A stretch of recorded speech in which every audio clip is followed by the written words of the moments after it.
जैसे ही आप सब लोग लेवल अप के एपिसोड 29 के साथ हाजिर हूँ। लास्ट एपिसोड का एंड गिल्ड मास्टर की इंटरव्यू पर हुआ था। इंटरव्यू खत्म होने के बाद गिल्ड मास्टर वापस अपने ऑफिस में आकर बैठ जाते हैं। गिल्ड मास्टर कहते हैं ये रिपोर्टर्स तो जान ही नहीं छोड़ते, इनको सब कुछ पता होता है फिर भी सवाल पूछते हैं। उसी वक्त चीफ वान की तरफ से मैसेज आता है कि मिन बियांग आपसे राब्ता करना चाहते हैं, क्या करें, कॉल अटेंड करनी है। गिल्ड मास्टर से कहते हैं ठीक है, कॉल कनेक्ट करो।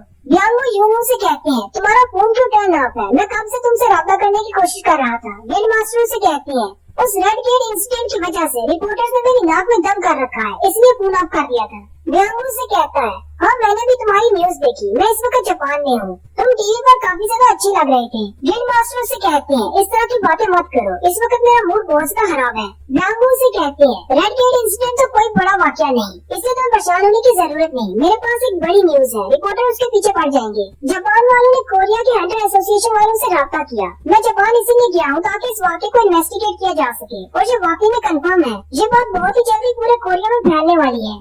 गिल्ड मास्टर से कहते हैं लेकिन जापान वालों ने कोरिया वालों को कॉल क्यों की, आखिर वो क्या चाहते हैं। बियांगो से कहते हैं जापान वाले कोरिया में उन हंटर से राब्ता कर रहे हैं जिन्होंने जेजू आइलैंड के रेड में हिस्सा लिया था। ये बात सुनकर गिल्ड मास्टर बहुत ज्यादा हैरान हो जाते हैं और कहते हैं मुझे सारी बात डिटेल में बताओ। और यहीं पर जेजू आइलैंड के बारे में बताया जाता है कि 4 साल पहले जेजू आइलैंड पर एक S9 का गेट ओपन हुआ था। जेजू आइलैंड पर हंटर्स की 3 टीमों को भेजा गया, 3 बार ऑपरेशन किए गए, लेकिन कोई भी उस डंजन को क्लियर नहीं कर पाया। उसके बाद जेजू आइलैंड को खाली कर दिया गया। S9 की डंजन के अंदर से बड़े से एंड मॉन्स्टर्स निकले थे और अभी 4 साल गुजर चुके हैं, अभी भी वहाँ पर वो एंड मॉन्स्टर्स हैं। और हमारे गिल्ड मास्टर और बियांगो ये दोनों भी उस रेड का हिस्सा थे क्योंकि ये दोनों ही S9 के हंटर्स हैं। गिल्ड मास्टर से कहते हैं वो एक बुरा सपना था, मैं उसको याद नहीं करना चाहता, हम लोग जेजू आइलैंड में मरते मरते बचे थे। बियांगो से कहता है मुझे लगता है कि उस आइलैंड पर एक म्यूटेशन फैल गई है। गिल्ड मास्टर से कहते हैं चाहे जो भी हो वो उस आइलैंड से बाहर नहीं निकल सकते क्योंकि उस आइलैंड के एरिया सिर्फ पानी है, वो पानी को पार करके बाहर नहीं आ सकते। बियांगो से कहता है यही तो बड़ी न्यूज है, वो उस आइलैंड को पार कर सकते हैं क्योंकि वो उड़ सकते हैं। जापान के समुद्र के किनारे हमें एक मरी हुई एंट मिली है जो कि जेजू आइलैंड से आई है, लेकिन उसके पंख भी थे। मैं इसी म्यूटेशन की बात कर रहा हूँ, उन चोटियों के पंख निकल रहे हैं, अगर उन्होंने उड़ना सीख लिया तो बहुत जल्दी यहाँ पर पहुँच जाएंगे। नेक्स्ट सीन जिन्नू के अपार्टमेंट का होता है। जिन्नू अपना बैग तैयार कर लेता है और ट्रिप पर जाने के लिए रेडी हो जाता है। जीना जिन्नू से कहती है तुम आज से पहले तो कभी ट्रिप पर नहीं गए, आज अचानक कहाँ जा रहे हो। जिन्नू से कहता है मैं एक हफ्ते की ट्रिप पर जा रहा हूँ, जल्दी ही वापस आ जाऊंगा। जीना उसे कहती है तुम किसके साथ जा रहे हो, क्या तुम्हारी कोई गर्लफ्रेंड है जिसके साथ तुम बाहर जा रहे हो। जिन्नू से कहता है नहीं, मैं अपने दोस्त के साथ जा रहा हूँ। नेक्स्ट सीन डीमन कासिल का होता है। जिन्नू स्पेशल डंजन के अंदर चला जाता है। जिन्नू कहता है जब मैंने पहली बार साइबर्स को हराया था तब वो मुझसे 20 गुना ज्यादा पावरफुल था, लेकिन अब मैं उससे 3 गुना ज्यादा पावरफुल हूँ। अगर अब मेरा सामना साइबर्स के साथ होता है तो मुझे जरा भी मुश्किल नहीं होगी। जिन्नू के सामने हेल गेट होता है और उसके पास वो चाबी होती है जो कि साइबर्स को मारने पर उसे मिली थी, इससे वो उस गेट को ओपन कर सकता है। जिन्नू के पास विंडो ओपन होती है और कहा जाता है क्या तुम की को यूज करते हुए दरवाजे को ओपन करना चाहते हो। जिन्नू कहता है हाँ ओपन करो। जैसे दरवाजा ओपन होता है जिन्नू से कहा जाता है तुम्हारे पास एक क्वेस्ट है जिसे तुम्हें पूरा करना है। जिन्नू जैसे अंदर जाता है पूरा हाल में बिल्कुल खाली होता है। जिन्नू कहता है यहाँ पर तो कोई भी मॉन्स्टर नहीं है, मुझे कुछ भी सेंस नहीं हो रहा। और साथ ही जिन्नू के पास एक विंडो ओपन होती है। जिन्नू कहता है काफी अर्से के बाद मेरे पास एक क्वेस्ट ओपन हुई है। उस क्वेस्ट में जिन्नू को डीमन सोल्स को कलेक्ट करना होता है और उसकी डिटेल्स ये होती है कि डीमन कासिल के अंदर बहुत सारे डीमंस हैं, तुम्हें उन सारे डीमंस को मारना है। हर डीमन को मारने पर तुम्हें एक सोल मिलेगी, तुम्हें टोटल 10,000 सोल्स को इकट्ठा करना है। कुछ डीमंस को मारने पर तुम्हें ज्यादा सोल भी मिल सकती है। अपनी क्वेस्ट को पूरा करने पर तुम्हें 3 रिवार्ड्स मिलेंगे।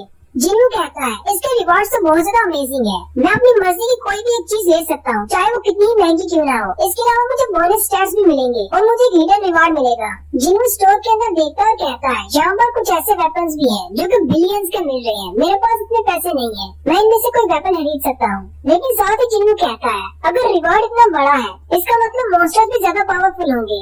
जैसे ही जिन्नू चलते हुए एग्जिट का दरवाजा खुलकर अंदर दाखिल होता है तो वो हैरान हो जाता है कि सामने वाली डंजन एक पूरी का पूरा सिटी होती है। जिन्नू कहता है मैंने ऐसा तो बिल्कुल भी नहीं सोचा था, एक डंजन एक फील्ड टाइप होगी। वहीं पर सामने जिन्नू को डीमंस नजर आते हैं। जिन्नू कहता है मुझे 10,000 डीमंस के सोल को इकट्ठा करना है, इसका मतलब यहाँ पर 10,000 डीमंस होंगे जिन्हें मुझे हंट करना है। और फिर आहिस्ता आहिस्ता उसके सामने बहुत सारे डीमंस निकल कर आ जाते हैं। जिन्नू कहता है मैं अपनी बहन को बता कर आया हूँ कि मैं ट्रिप पर जा रहा हूँ, लेकिन मुझे नहीं लगता कि एक हफ्ते के दौरान मैं 10,000 डीमंस को मार सकता हूँ। जिन्नू जल्दी से अपने बैग को नीचे रख देता है और उन डीमंस को मारना शुरू कर देता है।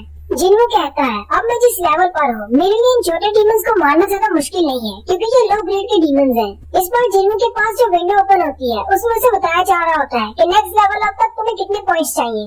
नेक्स्ट सीन रियल वर्ल्ड का होता है। जिन्हों अपने फादर से मिलने के लिए जाता है। उसके फादर उससे कहते हैं तो इसका मतलब तुम हमारे गिल्ड को मैनेज करना चाहते हो। जिन्हों उनसे कहता है यस फादर, बिल्कुल ऐसी बात है। जिन्हों के फादर के पास उसका तमाम ट्रैक रिकॉर्ड होता है कि उसने कौन सी 20 डंजन के अंदर हिस्सा लिया है और साथ में उसके पास हंटर लाइसेंस भी होता है। जिन्हों कहता है मेरे फादर डिसाइड नहीं कर पा रहे कि हमारी गिल्ड का मास्टर कौन बनेगा, मैं बनूंगा या फिर मेरा बड़ा भाई। जिन्हों अपने फादर से कहता है फादर आप अच्छी तरह से जानते हैं कि हम किसी आउटसाइडर को अपने गिल्ड का मास्टर नहीं बनने देंगे। फादर उसकी बात को बीच में रोक देते हैं। फादर उसे कहते हैं यहाँ पर कोई है जिससे मैं तुम्हें मिलवाना चाहता हूँ। साथ ही वो उसे कहते हैं अंदर आ जाओ। एक घंटा अंदर आ जाता है। फादर उसे कहते हैं इसका नाम गो मियोंग है। व्हाइट टाइगर गिल्ड में जो रेड गेट इंसिडेंट हुआ था ये उसका एक सर्वाइवर है, ये भी वहीं पर था। जिन्हों उसे देखकर हैरान हो जाता है और कहता आखिर ये बंदा मेरे फादर के पास क्या कर रहा है।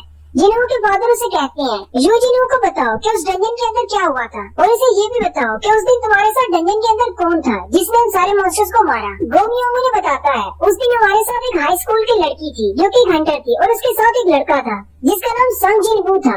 जिन्हों से कहता है उस फीमेल लड़की का नाम क्या था। गोमियोंग से कहता है उसका नाम हानसोंग था। संग जिनवू का शुक्रिया कि उसकी वजह से हम सबकी जान बच गई। उसने हमें रेड गेट डंजन में बचाया। वो था तो एक ई रैंक का हंटर, लेकिन उसकी एबिलिटीज बहुत ज्यादा थी। उसने डंजन बॉस को भी हराया। व्हाइट टाइगर गिल्ड वाले कहते हैं कि हमें उसके बारे में किसी को भी नहीं बताना। मुझे नहीं पता कि उन्होंने क्या सोचकर ये फैसला लिया है, शायद वो उसे अपने पास रिक्रूट करना चाहती है। फादर गोमियोंग से कहते हैं चलो ठीक है, तुमने जितना बताना था बता दिया। फादर जिन्हों से कहते हैं मैं क्वालिफाइड हंटर्स को ढूंढ रहा हूँ ताकि अपने गिल्ड में शामिल किया जा सके। मैं अपनी इन्वेस्टिगेशन कर रहा था, मुझे भी लगा था कि रेड गेट इंसिडेंट में कोई थर्ड पार्टी शामिल है। तभी मुझे संग जिनवू के बारे में पता चला। लेकिन एक चीज जो मुझे नहीं पता थी, तुमने जो अपनी 20 रेड्स कंप्लीट की हैं, उन सभी में संग जिनवू का नाम क्या कर रहा है? क्या तुमने उससे मदद ली है अपनी डंजन्स को क्लियर करने के लिए? तुम तो यहाँ पर मुझसे बात करने के लिए आए थे, लेकिन मुझे नहीं लगता कि तुम्हारी टाइमिंग बिल्कुल ठीक है। मुझे लगता है कि तुमने अपनी डंजन्स को क्लियर करने के लिए और अपना लाइसेंस हासिल करने के लिए संग जिनवू से मदद ली है। ये तो तुमने बहुत ही बुरा किया। जिन्हों अपने फादर के सामने शर्मिंदा हो जाता है। फादर जिन्हों से कहते हैं क्या इसके अलावा तुम्हें कुछ कहना है? जिन्हों अपने फादर से कहता है चाहे जो भी हो मुझे आपसे रिक्वेस्ट करनी है। तब यूजिन गिल्ड का मास्टर मुझे बनने देंगे। फादर उसे कहते हैं ठीक है तुम मास्टर बन सकते हो। जिन्हों भी हैरान हो जाता है और कहता है आखिर इतनी जल्दी मान कैसे गए। फादर जिन्हों से कहते हैं अगर तुम संग जिनवू को हमारे गिल्ड में ले आते हो तो मैं तुम्हें गिल्ड मास्टर बना दूंगा। जिन्हों फादर से कहता है मैं अपनी पूरी कोशिश करूंगा। फादर जिन्हों से कहते हैं 2 एस रैंक के हंटर्स हैं जिन्हें मैं अपने गिल्ड में लेना चाहता हूँ। एक तो रिटायर हो चुका है और दूसरे का नाम चा हाई इन है। हाई इन एक गिल्ड का वाइस मास्टर है। वो चोई जोंग के होते हुए गिल्ड का मास्टर नहीं बन सकता। अगर मैं उसे अपने गिल्ड का मास्टर बना देता हूँ तो वो हमारी साइड पर आ जाएगा। जबकि बियांग रिटायर हो चुका है क्योंकि वो बूढ़ा है, लेकिन हंटर होने के तौर पर उसकी बॉडी भी फिट है। 3 बार जेजू आइलैंड पर फेल होने की वजह से उसने रिटायरमेंट का ऐलान किया था। और मुझे पता चला है कि जापान के शोर पर एक पंखों वाली बड़ी चींटी की बॉडी मिली है जो कि एस रैंक की है। इस सूरत हाल में अगर जेजू आइलैंड पर चौथी रेड की जाती है तो मैं चाहता हूँ कि बियांग मेरे गिल्ड की तरफ से वहाँ पर जाए। अगर मैं उन दोनों में से किसी को मना लेता हूँ तो वही मास्टर बनेंगे। अगर तुम संग जिनवू को पहले मना लेते हो तो तुम मास्टर बनोगे। और इतना क्या कि उसके फादर वहाँ से चले जाते हैं। नेक्स्ट सीन फिर से डीमन कासल का होता है।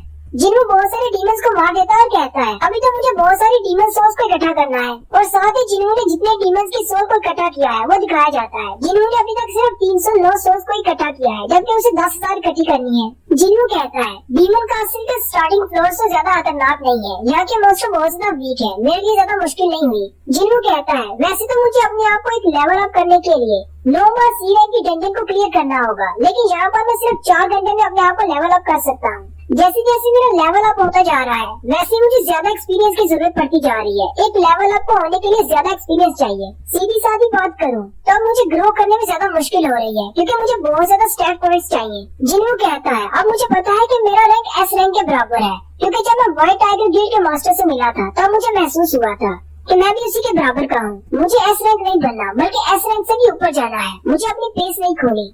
फर्स्ट फ्लोर के लास्ट डीमन को मारने पर जिन्हों को एक आइटम मिलती है जो कि एक परमिट होता है। एक कागज के ऊपर स्टैम्प लगी होती है जिससे वो सेकंड फ्लोर पर जा सकता है। उसी वक्त जिन्नू के सामने लाइट नजर आती है। जिन्नू कहता है, मुझे लगता है कि सेकंड फ्लोर उसी तरफ है, मैं स्पाइडरमैन को वहाँ पर जाने के लिए इस्तेमाल कर सकता हूँ। जिन्नू अपनी शैडो सोल्जर से कहता है, कोई भी मॉन्स्टर टाइप का सोल्जर बाहर आ जाओ। उसी वक्त आईसीबीएस का बॉस बाहर निकल आता है। जिन्नू उसकी तरफ देखता है और कहता है, ये तो बहुत ही बड़ा है, चलो फिर भी ये काम आएगा। जिन्नू उसके ऊपर चढ़कर बैठ जाता है और उसे कहता है, मुझे सामने स्लाइड की तरफ लेकर जाओ और रास्ते में जो भी डीमन आए उसे मार देना। जिन्नू सामने की तरफ देखता है तो सामने बहुत सारे डीमंस खड़े होते हैं।